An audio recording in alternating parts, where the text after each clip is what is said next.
ایک بہن بھی تھی ان کی، یعنی فضیلت کی پھوپھی، جو ذرا امیر گھرانے میں بیاہی گئی تھی۔ ابا اسے لے کر 2-3 بار شہر گئے تھے پھوپھی سے ملوانے، مگر اپنے ہوش میں اس نے پھوپھی کو پہلی بار ملتان والے گھر میں تب دیکھا جب وہ 15 سال کی تھی۔ نیاز، یہ تم نے دھی کو کیا بنا ڈالا ہے؟ نذیرے کے ساتھ رہ کر یہ بالکل اس کے جیسی دکھنے لگی ہے، کبھی تم نے غور کیا ہے؟ بچی ہے آپا، اور نذیرے کو کیا میں بھی نہ رکھتا؟ دھکے دے کر دنیا میں دربدر ہونے پھینک دیتا اس معصوم ذات کو۔ یہ تو تمہاری نیکی ہے، لیکن کیا اچھا ہوتا جو تم کسی شریف عورت سے نکاح کر لیتے، پوری کی تربیت ہو جاتی۔ کیا شرط تھی کہ جس سے شریف اور بھلی مانس سمجھ کے اس گھر میں لاتا وہ واقعی بھلی مانس نکلتی؟ میرا گھر کیا بساتی، الٹا میرے بھائی کو بے گھر کر دیتی، میری بیٹی کو نوکرانی بنا ڈالتی۔ اور آپا، کیا میں نے فضیلت کی اچھی تربیت نہیں کی؟ وہ دکھ سے پوچھنے لگے۔ نیاز، برا مت ماننا، میں تمہاری تربیت کو الزام نہیں دے رہی، بلکہ بیٹی ذات کی تربیت اور طرح سے ہوتی ہے، صرف اسے کھلانا پلانا یا پڑھانا کافی نہیں ہوتا۔ اسکول تو جاتی ہوگی؟ ہاں، چھٹی میں ہے، چھٹی جماعت میں۔ اس کی عمر تو میرے کمال کے برابر ہے، اسے تو کم از کم 9ویں 10ویں میں ہونا چاہیے تھا۔ کیا کروں آپا، اس کا ذہن ہی پڑھائی کی طرف نہیں۔ اے ہائے، تو کیا ان پڑھ رہنے دو گے؟ بچی کے شوق کی اچھی کہی تم نے۔ اگر اسے شوق نہیں تو مجبور کرو، ڈانٹ ڈپٹ کے ذریعے ہی صحیح۔ یہ کون سا زمانہ ہے ان پڑھ رہنے کا؟ کم از کم 10ویں تو پاس کر لے۔ زور دیتا ہوں تو جاتی ہے اسکول، 2 سال سے چھٹی میں پھنسی ہوئی ہے، پہلے 5ویں میں سے مشکل سے نکلی۔ کیا کروں، اس کی عقل ہی اتنی نہیں، اپنا اپنا دماغ ہوتا ہے آپا۔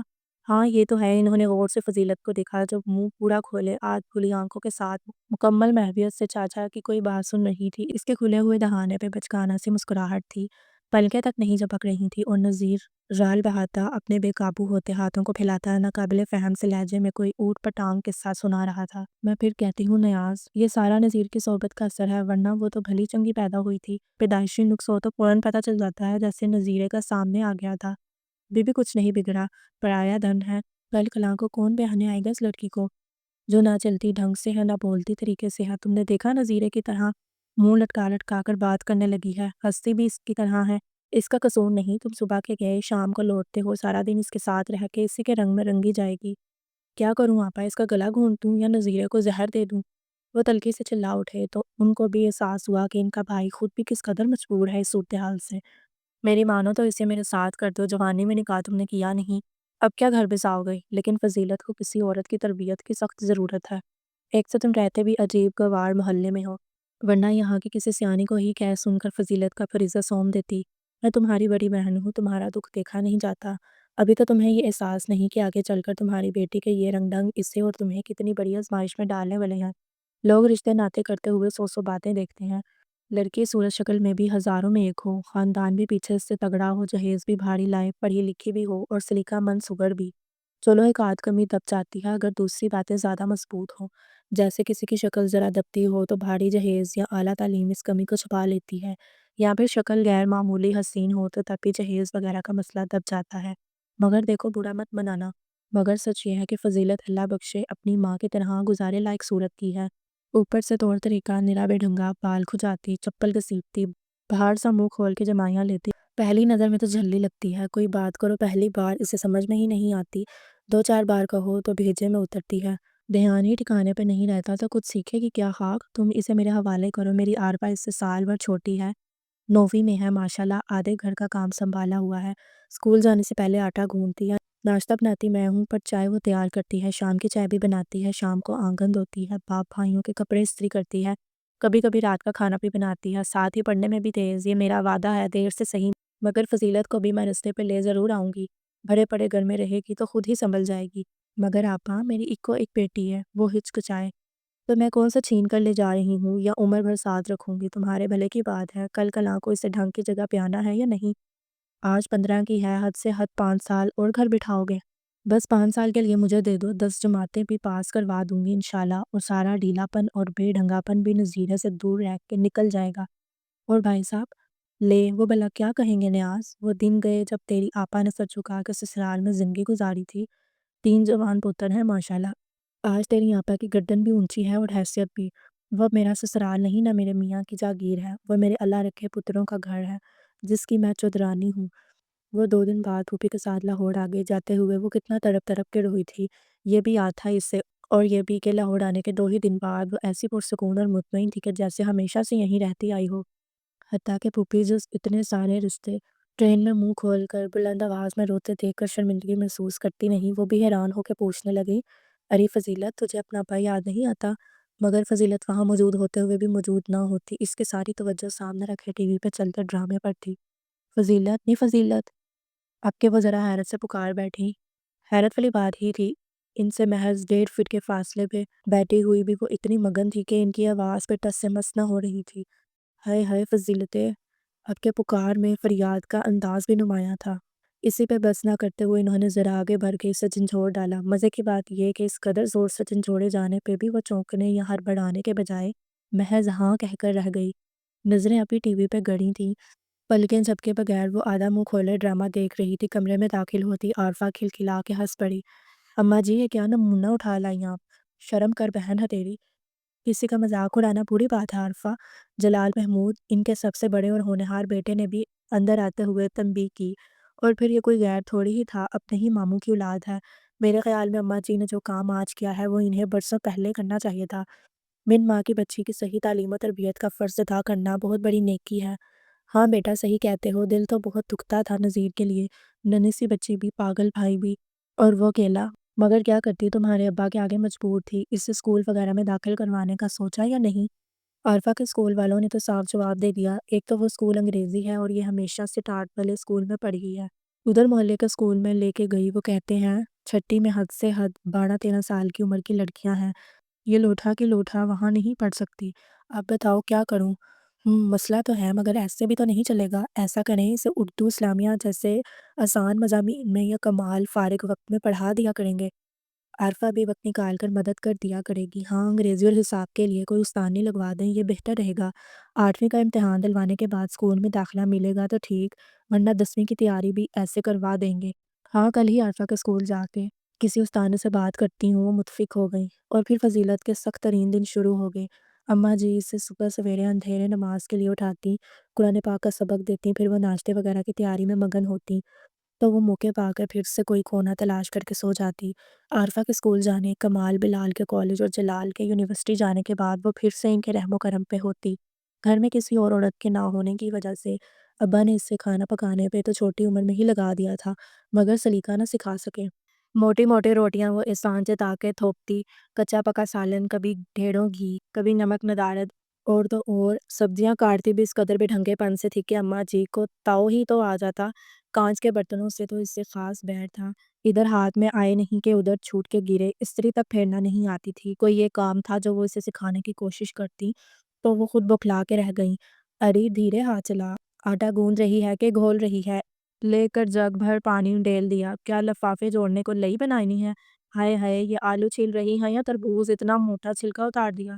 پتی ڈال کر کہوا کھول لے تو دے تاکہ چائے کا رنگ نکلے، ساتھ ہی دودھ ڈال دیا ہے۔ تو سر سے بوجھ کی طرح اتارتی ہے ہر کام کو۔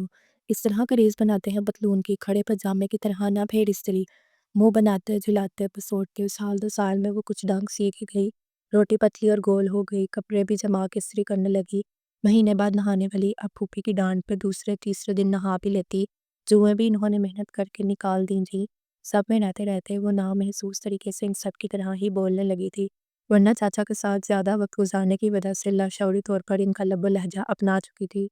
البتہ پڑھائی کے معاملے میں ترقی خاص نہ تھی، ایک نہیں 3 استانیاں بدلی جا چکی تھیں، ہر کوئی مغز ماری کر کے ہار چکی تھی۔ انگلش اور حساب دونوں کے قلعے سر کرنا فضیلت کے لیے ناممکنات میں سے تھا۔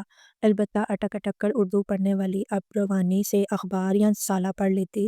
قرآن پاک بھی بس ختم ہونے والا تھا، ابھی 5 سال نہ ہوئے تھے۔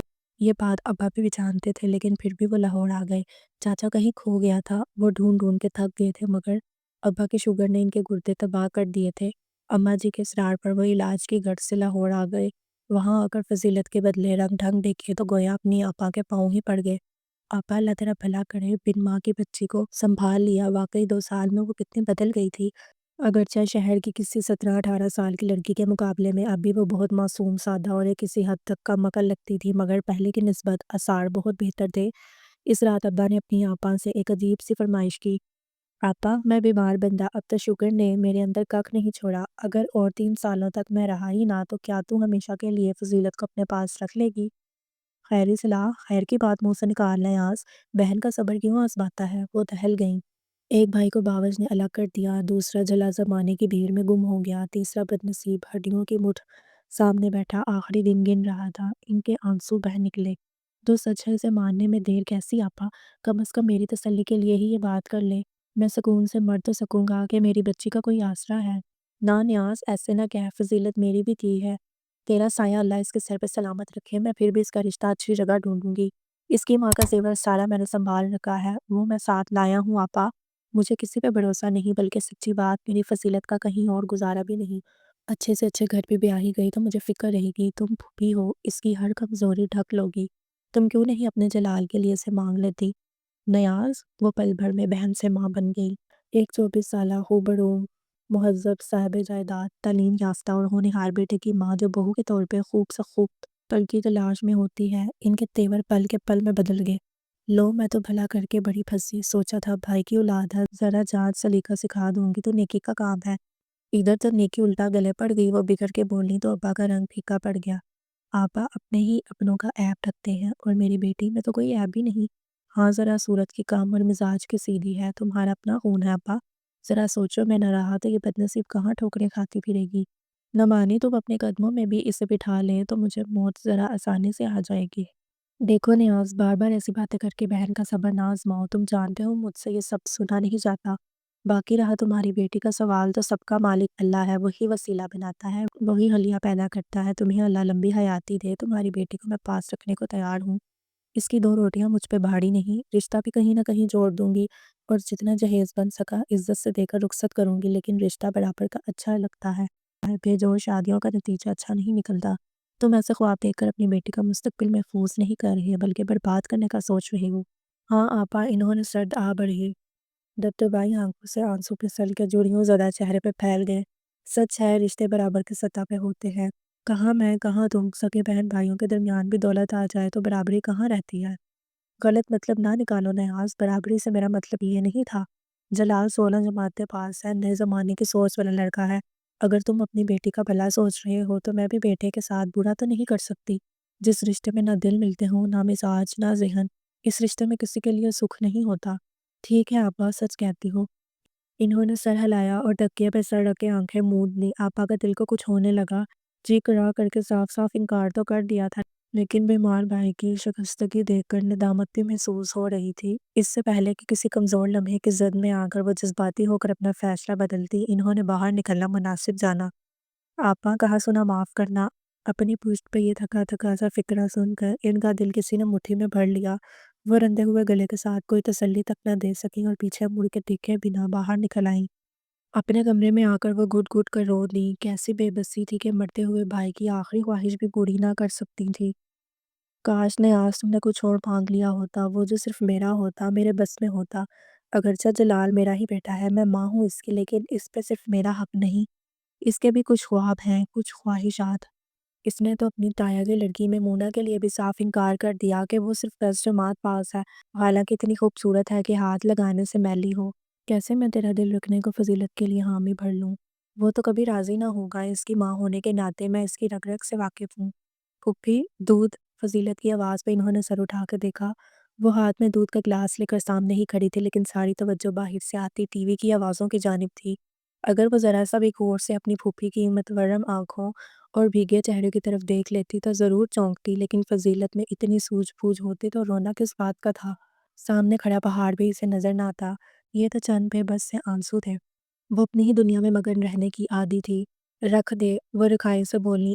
اس کی بے حسی پہ تاؤ سا آ گیا، فضیلت نے دودھ ٹیبل پہ رکھا، گلاس زور سے چلا گیا، لیکن وہ پرواہ کیے بغیر چھپاک سے باہر نکل گئی۔ کیا گن ہے اس میں جو میں اپنے جان سے بیٹے پہ دباؤ ڈالوں؟ ارے جب میرا اپنا من راضی نہیں تو اس بیچارے کے ساتھ کیا زبردستی کروں؟ کیسے 2 سال تک پتہ پانی کیا ہے تو ذرا انسان کا بچہ بنا پائی ہوں، لیکن انصاف کی بات ہے میرے جلال کے لائق تو کسی طرح نہیں، نہ تعلیم میں، نہ عقل میں، نہ سلیقہ و نفاست میں، اور چلو صورت شکل تو اللہ کی بنائی ہے۔ انہوں نے نئے سرے سے کرتے ہوئے سوچا، 2 سالوں میں اس کے بال بال پڑوئی جو اور لکھیں نکالتے نکالتے نظر خراب کر لی تھی، بلا ناگہ تیل انڈیل کر مالش کی تھی، مگر بال تھے کہ ناریل کی چھال، وہیں روکھے کے روکھے بد رنگ اور جھاڑ نما۔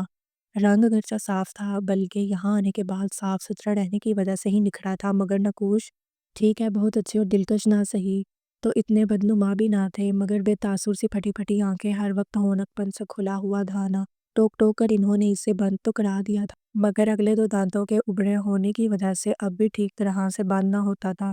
سالوں تک نہ مانجنے کی وجہ سے دانتوں پہ کائی جم چکی تھی۔ ٹیڑھے میڑھے دانتوں کی پلاہٹ کم عمری کی مسکراہٹ کو دھبا لگا دیتی تھی۔ چوڑے چوڑے کھردرے مردانہ ہاتھ پیر، چہرے اور بازوؤں پہ گہرا رواں پارٹدار آواز، لٹھ مار لہجہ۔ وہ بھائی کے ساتھ روا رکھی جانے والی بے رخی اور صاف گوئی کے لیے خود کو حق پچارب ٹھہراتے ہوئے تعدیلیں پیش کرتی رہیں۔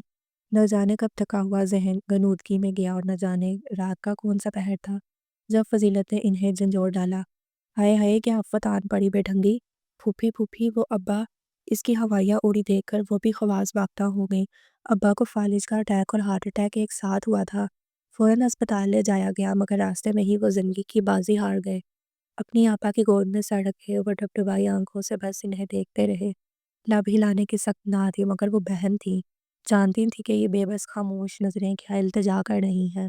انہیں احساس ہونے لگا کہ صرف ان کی خود غرضی کی وجہ سے ہی کل کی آتی موت نے اس قدر بے دردی سے آج ہی ان کے بھائی کو چھین لیا ہے۔ ان کے دو ٹوکنگ کارڈ کی تاب نہیں لا سکا وہ۔ نیاز ایسے نہ دیکھو مجھے، میرا کلیجہ پھٹا جاتا ہے۔ فضیلت کی فکر نہ کرو، وہ میری بیٹی ہے، بیٹی رہے گی۔ میں تیری آخری خواہش ضرور پوری کروں گی۔ انہوں نے مرتے ہوئے بھائی کا ہاتھ تھام کے عہد کر لیا، اور اس عہد کو پورا کرنے کے لیے انہوں نے کیا کیا پاپڑ بیلے یہ صرف وہی جانتی تھی۔ کبھی اپنے شوہر کے آگے گر گرائیں، میں نے آپ سے عمر بھر کچھ نہ مانگا، میری ساری زندگی کی وفاؤں اور خدمتوں کا بدلہ اگر اس طرح دے سکتے ہیں تو دے دیں، ورنہ باقی کی سانسیں بڑی اذیت میں گزریں گی۔ بھائی کی روح کے آگے شرمندگی ساری حیاتی پیچھا نہ چھوڑے گی، میں تو اس کا سامنا کرنے کے خوف سے مر بھی نہ سکوں گی۔ اور میں جو بھائی کے آگے شرمندہ ہوا تھا میمونہ کے لیے بات کر کے، تب اسی بیٹے کے لیے تو نے اکڑ کے کہا تھا کہ کہاں میرا شہزادہ بیٹا، کہاں یہ 10ویں پاس۔ بس میرے بڑے بول کا نتیجہ ہی میرے سامنے آیا ہے جو آج میں اتنی بڑی آزمائش میں ہوں۔ میمونہ کے لیے خود جھولی پھیلاؤں گی آپ کے بھائی کے سامنے، جلال نہ سہی کمال سہی، وہ اس کے جوڑ کا بھی ہے۔ یہ مرحلہ تو پھر بھی کچھ دیر آنسو بہائے، قسمیں اٹھانے اور وفائیں یاد دلانے سے طے ہو گیا، لیکن جلال ان کی فرمائش سنتے ہی ہتھے سے اکھڑ گیا۔ اماں جی میری سمجھ میں نہیں آ رہا کہ اس بات کا میں کیا جواب دوں۔ آپ کو میں تب کچھ کہوں اگر آپ کسی بات سے انجان ہو، سب کچھ آپ کے سامنے تو ہے، میں بھی اور وہ بھی۔ مجھے لگتا ہے جیسے آپ کوئی مذاق کر رہی ہیں، کوئی بڑا ہی سنگین مذاق۔ مذاق تو تقدیر نے مجھ سے کیا ہے جلال پتر، اللہ کسی کو اتنے اوکھے امتحان میں نہ ڈالے۔ ایک طرف اولاد کی خوشیاں، دوسری طرف مرے ہوئے بھائی کو دیا وعدہ۔ میں جانتی ہوں میں تجھ سے وہ کرنے کو کہہ رہی ہوں جو بالکل غلط ہے۔ میں یہ بھی مانتی ہوں فضیلت کو اپنانا تیرے لیے کتنا مشکل ہے۔ نیکی کا رستہ مشکل ہی ہوتا ہے پتر، ثواب راہ میں پڑے نہیں ہوتے، جان مصیبت میں ڈال کر کمانے پڑتے ہیں۔ یتیم وسیل معصوم لڑکی کا سہارا بننا تیری دنیا و آخرت دونوں سنوار دے گا۔ اماں جی مانا یہ نیکی ہے مگر اس کے ساتھ میرے ساتھ تو یہ سراسر ظلم ہے، بلکہ میرے خیال میں اس کی شادی صحیح جگہ کرنا، کسی ایسے شخص کے ساتھ کرنا جس کے وہ قابل ہو اور جو اس کے قابل ہو، یہی اصل میں درست عمل ہوگا۔ اس طرح اس کی زندگی بھی سنور جائے گی اور میری بھی بچ جائے گی۔ بیٹا تجھے میری ممتا کا واسطہ، کیا تم ماں کے وعدے کا پاس رکھنے کے لیے اتنا بھی نہیں کر سکتا؟ یہ واسطہ تو میں بھی آپ کو دے سکتا ہوں، کیا آپ بیٹے کی خوشی کی خاطر ایک مرے ہوئے شخص سے کیے وعدے کو بھول نہیں سکتی؟ تو کتنا کٹھور ہے جلال، وہ تیرا سگا ماما تھا۔ ہاں میں وعدہ بھلا سکتی ہوں مگر پھر اس وعدہ خلافی کے بوجھ کے ساتھ جی نہیں سکتی۔ میں معافی مانگنے اپنے ویر کے پاس چلی جاؤں گی، اسے دکھاؤں گی کہ میں کتنی مجبور تھی۔ انہوں نے جب بار بار مرنے کی دھمکی دی تو جلال مجبور ہو گیا، لیکن اس کے دل میں کیا تھا اس سے ماں بھی نہ واقف تھی۔ جس طرح انہوں نے دھمکی دی تھی کہ وہ وعدہ خلافی کے بوجھ کے ساتھ جی نہیں پائیں گی، اسی طرح جلال نے بھی تہیہ کر لیا تھا کہ وہ اماں جی کی بات مان تو لے گا مگر ان کے زبردستی کے ڈالے تو کو عمر بھر اٹھائے نہیں پھرے گا۔ ماں کی ممتا سے حد درجہ متنفر ہوتے جلال محمود نے اندر ہی اندر کئی تیاریاں کر رکھی تھی۔ ادھر اس کا نکاح ایک سادہ تقریب میں فضیلت سے پڑھایا گیا، ادھر اسی رات جلال نے کویت کی فلائٹ پکڑی اور ایک رکا اماں جی کے تکیے کے نیچے رکھ کے ہمیشہ ہمیشہ کے لیے یہ گھر چھوڑ گیا۔ آپ کو نیکی کمانے کا شوق تھا، میں آپ کا یہ شوق عمر بھر پورا کیے رکھنے کا انتظام کر رہا ہوں۔ آپ اس ثواب کی گٹری کو ہمیشہ اپنے پاس رکھیں اور اپنی عاقبت سنوارتی رہیں، لوگوں سے واہ واہ سمیٹتی رہیں۔ مجھے اس بات کی پرواہ نہیں کہ میرے اس اقدام سے لوگوں کی تھو تھو میرے حصے میں آتی ہے یا لعنت ملامت۔ میں کم از کم یہ الزام اپنے سر نہیں لینا چاہتا تھا کہ میری ضد کی وجہ سے آپ نے کوئی انتہائی قدم اٹھایا۔ اگرچہ یہی دھمکی میں بھی دے سکتا تھا، میری موت کے خوف سے آپ کو اپنا فیصلہ بدلنا بہت آسان ہو جاتا، مگر میں اس جذباتی بلیک میلنگ اور دھونس کا سلسلہ جاری نہیں رکھنا چاہتا تھا۔